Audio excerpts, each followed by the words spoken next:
Hello दोस्तों, welcome to our YouTube channel teach bioscience. हमारे भारत देश में गंगा नदी को पवित्र नदी माना जाता है, लेकिन इस गंगा नदी को विश्व स्तर पर सबसे प्रदूषित नदी भी माना जाता है। यह गंगा नदी 2525 किलोमीटर लंबी नदी है और इनके किनारे, इस गंगा नदी के किनारे बहुत से गांव, शहर बसे हुए हैं। तो हम गंगा नदी में विभिन्न प्रकार के विसर्जन गंगा नदी में करते हैं, जैसे वाहित मलमूत्र का नदी नालों में विसर्जित करना, औद्योगिक कारखानों कारखानों से निकलने वाले अपशिष्ट पदार्थों को नदी नालों में छोड़ देना, विसर्जित कर देना, कीटनाशकों में विभिन्न प्रकार के दवाइयों का हम खेतों में जो उपयोग करते हैं वह खेतों से होते हुए नदी नालों और तालाबों में पहुंचते हैं, जिससे जीवों पर बहुत गहरा प्रभाव पड़ता है। शवों का मृत शरीर का जल में प्रवाह करना।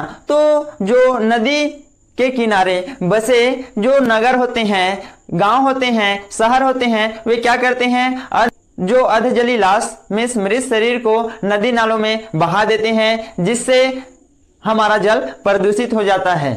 इसलिए हम गंगा नदी को सबसे प्रदूषित नदी भी कहते हैं विश्व स्तर पर। ये मैं नहीं बोल रहा हूँ, ये किताबों में लिखा है, उसी को मैं आपको बता रहा हूँ। तो हमारे देश में गंगा नदी को गंगा मैया माँ के समान मानते हैं और उसी में हम विभिन्न प्रकार के विसर्जन करते हैं। तो गंगा मैया को कितना दुख होता होगा कि इतना अच्छा मैं आप लोगों को शीतल जल दे रहा हूं और आप लोग मुझे ही गंदा कर रहे हो हैं। तो मैं आशा करता हूं कि आप गंगा मैया में किसी भी प्रकार की वाहित मल हो या फिर औद्योगिक फैक्ट्रियों से निकलने वाले जो वेस्ट मटेरियल्स हैं जो जलाते हैं उसको गंगा नदी में नहीं डालेंगे। तब हमारा जो गंगा मैया है वो प्रसन्न होकर कहेगी कि वाह मानव, आपने तो क्या कमाल कर दिया।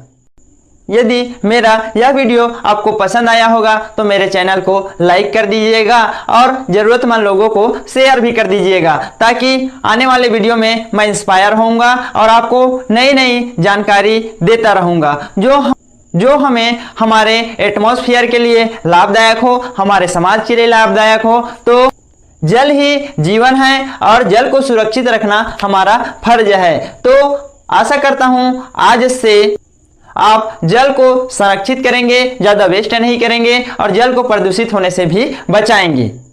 जल के महत्व को वही समझता है जिनके पास पीने के लिए पानी नहीं है। कई गांव ऐसे होते हैं जहां पर पीने के लिए पानी नहीं होता, 3 किलोमीटर 4 किलोमीटर पैदल जाकर लाना होता है, कोई साधन नहीं होता। ये आपको अभी पता नहीं चलेगा, आने वाले 5-7 साल में ऐसा होगा कि आप एक एक बूंद के लिए तरस जाओगे। तो कहते हैं दोस्तों, जल है तो कल।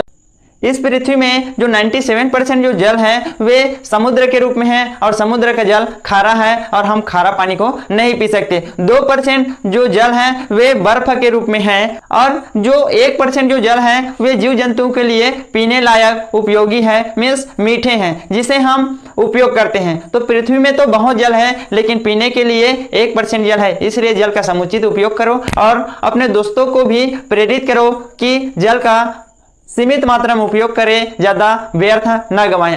आने वाले समय में आपको जल के संकट को बचने के लिए आपको अपने क्षेत्र में हरे भरे वृक्ष का रोपण करना होगा, तभी जल समुचित मात्रा में बचेगा और उसका आप उपयोग कर पाओगे। नहीं तो एक एक बूंद जल के लिए तरसते रह जाओगे।